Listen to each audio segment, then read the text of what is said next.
We are looking at how to pronounce these names and more confusing names pronunciations. Stay tuned to the channel to learn more. In English it's usually said as Rubenstein, Rubenstein. It's sometimes said also as Rubenstein, in German, Rubenstein.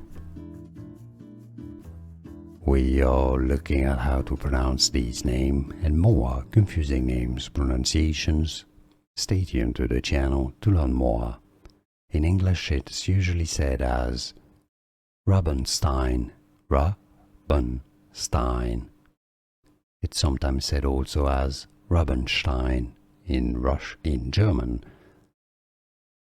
Rubenstein.